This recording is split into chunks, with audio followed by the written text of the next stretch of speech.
Looking through one of these battle reports can be a little bit head-spinning at times. Troop attack, infantry attack, troop defense, troop health, counterattack reduction, skill damage, shielding, healing. What does all of this stuff even mean? Well, in this video, I'm going to break it all down for you and make it really simple so that you can understand how all of these factors work together, how to build the best marches, and how to build the best equipment for your troops so that you can wreck your enemies on the battlefield. So stick around.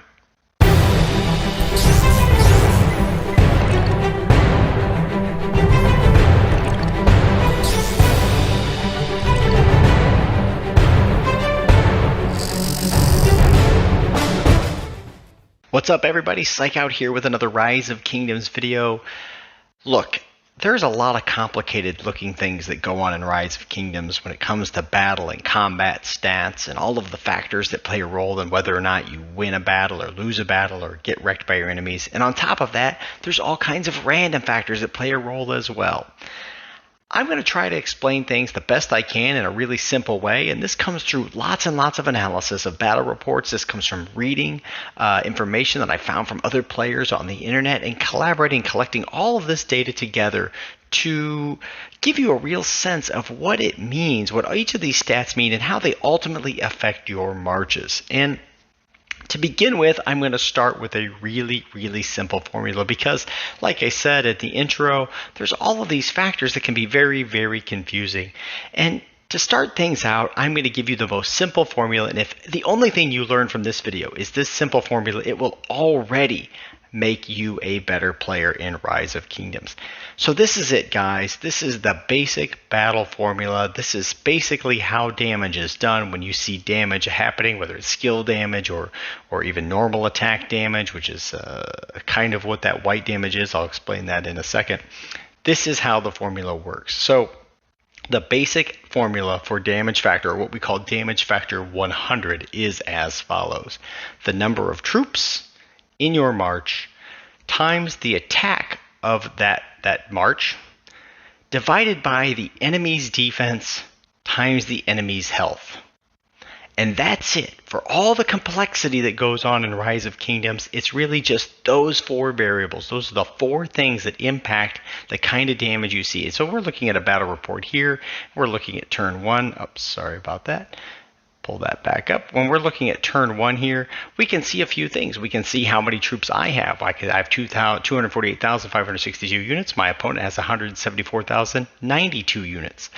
What else can we see? We can see a ton of stats on the left side, and we're going to come to that in a little bit. The other thing we can see is the troop changes. How many troops did I lose, and how many troops did my opponent lose? Now, what's interesting about those troop changes is that that's for the entire turn. That includes normal attack damage, which, by the way, normal attack damage is both attack and counterattack. And let's scroll down just so I can make that really clear what's going on here. Take a look here where it says Alexander the Great attacked Ethelfled, and Ethelfled lost 2,677 units. Okay, now we can see that Ethelfled, at the very bottom line there in red, Ethelfled launched a counterattack. Every time you attack, your opponent counterattacks you back. That happens no matter what. If you attack, you get counterattacked. And that is the white damage that you see on the screen. Now, one of the things that you see here is that the Ethelfled was not attacking me back. The Ethelfled was directly attacking somebody else, which is pretty interesting because that means I'm only taking counterattack damage. My march is not taking any attack damage. But on typical turns, if you're in a duel situation where you're both fighting each other, what you would see here is another line where it said Ethelfled launched an attack against Alexander the Great. And Alexander the Great would lose so many units. And then in return, Alexander the Great would launch a counterattack. So every time there is an attack, there is a counterattack. And so there's a really important insight here, which is that if a march is walking along, just walking, and you're attacking it, and it's not attacking you back, then you are only taking counterattack damage, right? There's no free one. You can't just do damage to it without it damaging you back. So you will take some counterattack damage back, but you're only taking counterattack. You're not going to be taking attacks back. But attack plus counterattack is the white damage that you see on the screen. So whenever you see a screen of a battle taking place and you see some white damage on there, these are the numbers you're going to see. So on this turn, what we would have seen if I had this video recorded would be a minus or a white number of 2677 above my enemy and a white number of 203 above my march. The red damage that you see is periodically. That's skill damage. You probably already knew that, so no big surprise there. But what a lot of people don't realize is that white damage is the total of attack and counterattack. So again, in this turn, there was only attack and counterattack. And if Ethelflaed had been attacking my Alexander the Great, that would have totaled all of those up. It would have totaled up the attack and counterattack from both attacks and both counterattacks, and that would be the white damage that you see on the screen. For all of those damages, attacks and counterattacks, they all follow that basic battle formula. That is the number of troops times the attack of that march, the attack stat of that march, divided by the defense of that march times the health of that march. Now, at this point, you might be saying, okay, that sounds pretty interesting. There's a couple of things that we can learn from that. The first thing that we can learn is that number of troops matters. This is probably pretty obvious. This is in the numerator of the equation, and I've got the equation up here on the screen for you to take a look at. The number of troops matters, so if we have more troops, we do more damage, right? That's pretty obvious. The second thing is that your attack matters. That's also in the numerator. If you have higher attack, you do more damage. But on the numerator, that's our defense, right? If the opponent is attacking us, that is our defense and health. And both of those things matter. And what's really interesting about the defense times health component of the equation here is that there's a really interesting insight. Let's imagine a scenario where we have 10 points total between defense and health, and this is just a really simple example. We can divide those points up in a couple of different ways. So let's imagine we have 5 points on defense and we have 5 points on health. When we multiply those together, we get 25. So that's our sort of total damage reduction or defensiveness, if you will. The total amount of damage that we can reduce is 25. Okay. Now let's imagine another case where we have 9 points in the defense and 1 point in health. Right. So we're way out of balance. We still have 10 points total, but 9 points in defense and 1 point in health. If we multiply those together, that gives us 9. So our total sort of defensive effectiveness is only 9, way less than the 25. So the important insight here is that you want to balance defense and health. And you may have heard this before. You may have heard other content creators talk about balancing defense and health. And usually what that means is people start when they hear things like, okay, attack, defense, and health, you want to balance those. Or sometimes you hear things like health is the most important stat. And all of these things are sort of generally good guidelines. But what happens is a lot of people go in here and they look at these stats and they say, aha, this is what they're talking about. You want to have balance between attack, defense, and health. And that is wrong. That's just flat out wrong. These things are buffs. These are buffs added to your baseline stats. So when I talk about troops times attack divided by health times defense, we're talking about total stats. I'm not talking about 130.5% infantry attack times the number of troops. No, that's not it. I am talking about your total troops attack. Now, the question is, what is total troops attack? And to see that, you have to go into some places that are a little bit trickier. So I'm going to jump here into my city real quickly. And I'm going to jump on to my infantry. Right now I'm Germany as the civilization, which has some implications here. And I can see that the basic infantry unit, the basic T5 infantry unit, has a base attack of 220.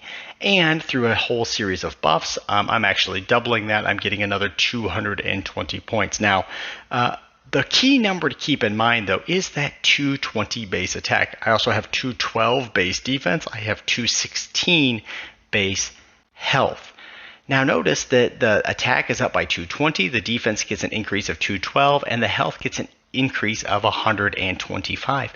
Where do those come from? Where are those boosts coming from? Well, I clearly have a 100% attack bonus. I clearly have a 100% defense bonus because I'm getting double on those. And what we should be able to do is if we go to our City Hall here and we click on this and I click on the military buffs, I look at my infantry attack and sure enough, there it is, plus 100%. I'm getting 15% from my alliance technology. I'm getting 2% from having a maxed barracks.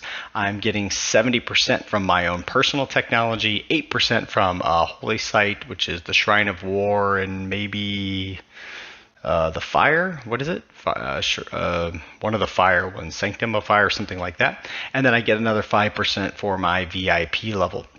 So I'm getting 100% bonus on infantry attack. And if I go to infantry defense, we see the very same setup, right? The very same thing. But what's interesting is we go to infantry health and we see a few things here. First of all, we do see the building boost that comes from the hospital, so that's nice. I see a technology only 40%. Now let's go back up to infantry defense. From technology, I get 70%. So I'm down 30% on technology for infantry health. I get 2% from a holy site, again, a little bit lower, and I do get 5% from the VIP. I also have 5% for my city theme, which I am currently using, which gives 5% infantry health. So when content creators or when people tell you that health is the most important stat, this is what they're saying. Because if we go back to our barracks, and we look at our infantry, you can see, and this is true for all of the units, the stats are pretty balanced at the baseline. The baseline stats are pretty balanced. But what happens is we don't get as many bonuses for health. And when you don't get as many bonuses for health, what that means is your defense and health get out of alignment. You get way more bonuses for defense than you do for health. And so they get way out of alignment. And now I go back to my example with if you had 10 points to put into that denominator of your basic battle equation, what we see is that the defense and health are out of balance. And so every point you add to defense will, of course, still improve that denominator. Your tankiness, your defensiveness will still go up. But if you could take 1 point of defense and put that into health, that would make them more balanced. It would make it more like 5 times 5 rather than, say, 6 times 4, right? If we can make that 5 times 5, we would get a more tanky, more resilient march. And so that's what content creators are talking about when they're saying that health is the most important stat. And mostly they're right, but sometimes they're just wrong. Sometimes it's not the most important stat, depending on what march you're using. In many cases, it is correct because of the way the game is set up and the way technology works. Okay, so that's the basic combat formula, and you need to understand that it's total, right? So it's the 220 plus 220 that goes into that attack. That's my troop buff. That's what we're seeing in the troop buffs page, plus a little bit more, which I'll get into in a second. So we've got the total number of troops times attack. In this case, the total attack is 440, but I'm going to get even more attack from things like my commanders. So if I go in here, and I look at a commander like Alexander the Great, who was just the commander that I had on that march, we see a couple of things. We see nothing there. So we see an attack bonus of 30%. So there's another 30%. Remember, 220 was the infantry baseline, so another 30%. So what is that? 2266, another 66 total stats going to attack, right? So we had 220 and 220 is 440 plus 66. So what is that? 506 is our total attack. So thinking about that formula again, we've got the number of troops times 506 plus sometime we get an extra attack bonus. And you can do some testing. Some people just assume this is up 50% of the time. In my experience, it's more like a third of the time that the shield is up. So that means 2/3 of the time we're getting a 40% attack bonus. So an additional 40%. So again, that's 220 times 40%. Add that to your total attack. But again, it's only some of the time. And this is what makes it really complicated to understand what's going on, is because sometimes you're getting these bonuses and sometimes you're not. The same thing is true when we go look at our talents. So some talents give bonuses, right? So like this elite soldiers, this gives extra stats. It gives extra attack, defense, and health. Those don't show up in the truth buffs page. I don't think elite soldiers does, because there's anything that has this caveat, when this army is led by, a lot of times those don't show up in that truth buffs page, but they do show up in the battle itself. Strong of body increases health of infantry units by 6. Right, these kinds of stats often don't show up in that troops buffs page, but you will see them in the battle report. You will see that they are activated. So all of these stats, again, that's going to go to your baseline health. The baseline health was what, 212 or 216, something like that. And again, 6% of that, whatever that is, that gets added to your total stats. So that's how you come up with those total stats that are in that basic combat formula. Now, I said that the basic combat formula is for damage factor 100. What does damage factor 100 mean? Well, that's basically one turn of attack. When you attack your opponent, that's exactly what you're going to do. You're going to do your troops times your total attack based on all of these stats, based on your talents, based on your commanders, based on your gear, which is another thing I haven't talked about yet. So why doesn't my Alex have any gear on? This is a little awkward. I was fighting earlier today, and is my gear on Guan? Oh, that's awkward. I did Ceroli Crisis and used Guan, and I never put my gear back on Alex. Oops, and I did some fighting earlier today. So anyway, rip me. That fighting actually worked out okay, so I'm not going to cry too much about it. So here we can see all the bonuses from the gear. So again, if Alexander is leading infantry, I'm getting another 20%, so 220 times another 20. I'm getting another 30.5% on defense. What was it, 216 or 212, something like that, times 30.5, right? All of this goes to that baseline number. Stats aren't cumulative. You don't get to go, oh, I get to add those up and then multiply times this. No, you have to go back to that baseline number, add them up, and get a total defense stat. So when I'm battling, when I'm attacking an opponent, I do my troops, the number of troops, times, and by the way, this is why Ancient Stratagems is actually pretty good, because you get 3% troop capacity. And in the top of that equation, when we think about how much damage we're outputting, the damage that we're outputting is really simple. It's troops times attack, times their total attack. So if you increase your troops by 3%, you're doing 3% more damage output. I mean, it's really simple math in this regard. So the numerator of that equation is very simple to understand. It's just the number of troops we have times our attack. So if you increase troops by X percentage, or you increase attack by X percentage, that's how much more damage you're going to be outputting. Very simple stuff. So that's what kind of damage we're going to be outputting. And again, we take our opponent's defense times our opponent's health, and that is what our total damage will be divided by. And again, that is damage factor 100. That is how much damage we will do to them on turn one of our attack. Whatever is in the is that equation amounts to, that's how much damage we will do. Now, they will also attack us back with a counterattack on that very same turn. And so again, in that battle report that I had up, we saw that there was a counterattack. I will pull it back up here, or I'll pull up some battle report. It may not be that exact one. Which one? Who knows? Let's just do this one. Oops, that's not the right one. I want the battle log. So let's see. Again, here I'm attacking. They lost units, and Richard launched a counterattack, and that was it. So again, this Richard was not attacking me back. I was just attacking him, but I still take counterattack damage. So that counterattack damage that I take uses the exact same formula. So it's going to be my opponent's troops times my opponent's attack divided by my defense times my health. So that's how much I'm going to be taking in troop losses on that counterattack. So the attack and the counterattack are the exact same formula. Now, there are some extra bonuses here. If my opponent has added counterattack damage, that final number on that counterattack will get multiplied. So if you have an extra 3% counterattack, that final number is multiplied by counterattack. So that's important to know. Another important thing to know at this point is things like all damage. All damage or normal attack damage takes the output of that formula and multiplies it by that percentage, right? So if you have 5% all normal attack damage increase, it will be your troops size times the attack divided by your opponent's defense times your opponent's health, and then whatever that result is times, you'll add 3% to it. That's how these normal attack bonuses work. And normal attacks are both your attack and your counterattack. If it's a counterattack, it only applies on that counterattack round of the battle, like what we see here. So that's how the basic battle formula works.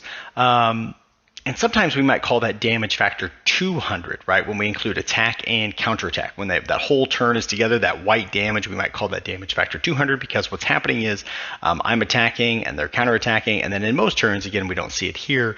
I wonder if I can find one where somebody is attacking me. All right, well, I couldn't find one, but that doesn't really matter. The point here is this, that when you are attacking, your opponent will counterattack, and when you combine, if they're attacking you back, you will counterattack them, and you combine all that, and we might call that damage factor 200. Now, the key word there is damage factor. You may have seen that before. Where would you see damage factor before? Well, often we see damage factor when we look at our commanders, or when we look in this commander tab. We might look at somebody like Alexander the Great. We look at his second skill. We see that it does a direct damage factor of 1700. And the way to think about this is if your normal attack is your basic normal attack or your normal counterattack is damage factor 100, now we can just multiply the whole thing by 17. It's like getting an additional 17 turns of attack. That's one way to think about it. You've got an additional 17 turns of attack. Now, because this is skill damage, there are extra bonuses that might apply to it. If you have a commander like YSG, right? So we see that he does a damage factor of 1700, and I'm not going to deal with the AoE effects of reducing the 15% for each additional target, but we also see that he has a skill damage bonus of 50%. This is all of the time.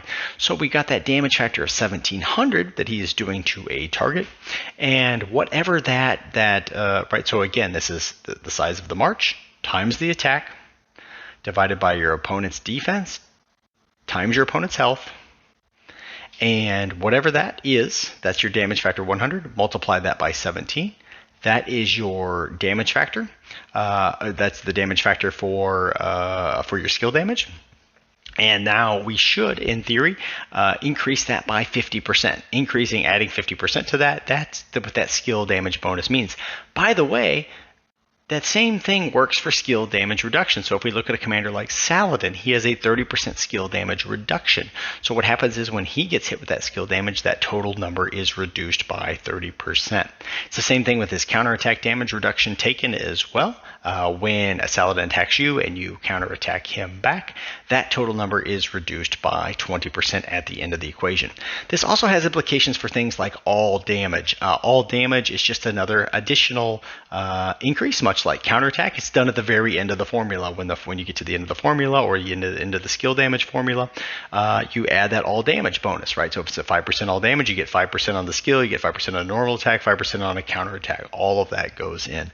And as far as I can tell, the same logic works for things like healing. So when we look at Richard and we see healing factor 1400, I think it's the exact same math. It could be a little different. I'm not 100% sure, but I think it's the exact same thing. I'm not 100% sure if it's based on attack, but I think it's a very similar kind of logic. It's just like getting, you just multiply the basic healing factor 100 times 14, and that gets you there. I think this is the same logic also for shields, by the way. So if we look at somebody like Charles Martel, we see that he has a shield that can absorb damage factor 1200. It's again the same logic here. The way shields work is they basically just block all the damage. So if you have damage factor 1200 shield, and again, if you've seen this in battle reports and things like that, one of the things that you'll notice is that shield can absorb quite a bit of damage, particularly in things like rallies where you have a lot of troops. So you have a lot of troops and you fire off damage factor 1200. Well, we're taking our troops times our attack and we're multiplying this whole thing by 1200. That gives us a really big shield. At least that's the way I think it works. I'm not 100% sure on shields, but one thing for sure I know about shields is that they are incredibly useful. Completely eliminating any damage you would take. So if your opponent's damage factor on that turn, if the total damage they're due on that turn is not more than your shield, you will take no damage, and it will just eat away at the shield. So it's giving you this extra layer of protection, this extra layer of damage that you can take without actually taking any troop losses. Okay, so I think those are the big ideas here. We've got a basic combat formula. We understand that it has to do with our base stats. And I think we can understand a few really important insights that a lot of other content creators won't tell you about, or maybe nobody really knows that much about. So here are some of the big takeaway insights. Number one is that more troops and more attack equals more damage. It's really simple. This is why it pays to use those expansions on your marches, because you're just going to be putting out a lot more damage. At the same time, when you take damage, you'll obviously have more troops, which means on the next turn, you'll still be doing more damage than your opponent. So there's a really nice bonus to just having lots more troops than your opponent on the field. So more troops, more attack equals more damage. At the same time, we know that more defense and more health equals more damage reduction. But the real key insight here is that you want to balance the total stats of defense and health if you can, right? So obviously if you have the choice between raising your defense or not raising your defense at all, you would rather raise the defense. But you want to think about those total stats and try to get an estimate of what your total stats are, because it may be the case that raising defense or raising health, if you can choose between the two, one is the better option. And again, often it's better to try to raise the health, because usually based on those bonuses we looked at, your health is a bit lower and you'll get more value out of balancing the health and defense. So this is why so many content creators say health is the best stat, and in most cases they're correct. Now, when we look at other things like skill damage, counterattack damage, shields, and etc., a few things that we can learn from this. One is that shields are awesome. Shielding is really, really good. It protects your march. And look, tankiness and shielding is really important, because when you take less damage, that means on the very next turn you have more troops, and that means you deal more damage to your opponent on the very next turn. So I think a lot of people think, well, attack, I want to do more damage. I just want to get more kills. So attack's really important. But the problem is, sure, on the first turn you are going to do more damage. But when your opponent damages you back and you lose a bunch of troops because you have no defense and you have no health, now on the next turn you have no damage either because you have no troops. Remember, troops are in the numerator of that formula. So shields are really valuable because they give you lots of tankiness so that you can do more damage later. Counterattack is also really one of the things that I've found to be really useful, because that counterattack bonus seems to go on the end of the equation, which is really valuable. Skill damage, on the other hand, tends to not be as valuable as people think. A lot of people go, oh, skill damage, that seems really good. But it seems like attack is in the formula. So if you can choose between 5% attack or 5% skill damage, it seems like it's a no-brainer that you would prefer 5% attack, because you get the attack on your normal attack, you get the attack on your counterattack, and you get that attack as a part of your skill damage as well. So skill damage is really sort of a niche add-on that you really probably aren't that crazy about. It's why that one piece of gear, that pendant, I'll pull it up here, I don't think is super valuable, and you see a lot of people don't craft it. I'm pretty sure. Let's see, let's go to the accessories. Yes, this one here, the Pendant of the Eternal Night, which gives 5% skill damage. I guess if you have nothing else, you can go ahead and craft it, but for a legendary material, 120 legendary materials, 50 million gold. I mean, I would just find something that added 5% attack, I think, versus crafting that. I think would be a much better way to go. So I think those are some of the big insights that you can take away from this. I think this has really big implications for what civilization you choose. Lots of content creators will tell you that the civilization that you choose, it doesn't really matter too much. It's a late game optimization. But it really does have a very big impact when we're thinking about those base stats. So I showed you earlier the base stats for the Royal Guard, but let me jump over here to the stable, because right now I'm Germany and we see that we have the Teutonic Knights, and I will, that's not what I wanted to do. Let me go back in here. Yeah. So if we look at the Teutonic Knights, we see that they actually have quite a bit of health. They have 220 attack, 212 defense, and 212 health. That means every point that I put into every bonus I put into health for the Teutonic Knights actually gets even better and even bigger. And I think there are some really interesting implications for certain civilizations here. Civilizations that are often thought of as not that strong end up doing really well. I'll give you an example. One example is Byzantium, a surprisingly underrated civilization for cavalry. I think it has the highest health on its special unit, as I recall. And I'm going to do a whole separate video about civilizations, what civilization you should choose. But the point there is that because the baseline stat for health is higher, every time you put a piece of health equipment on that march, you're getting a bigger bonus. So if the baseline stat is, 216 versus say 222, every 1% you're putting on there is giving you that much more of a bonus for that troop type. So in that regard, I think a lot of people pay attention to the wrong things on civilizations. I mean, they're useful things, but I think a lot of the people pay attention to these kind of bonuses. They pay attention to, do you get archer attack? Do you get health for your troops? All of those kinds of things. And those are important bonuses to consider.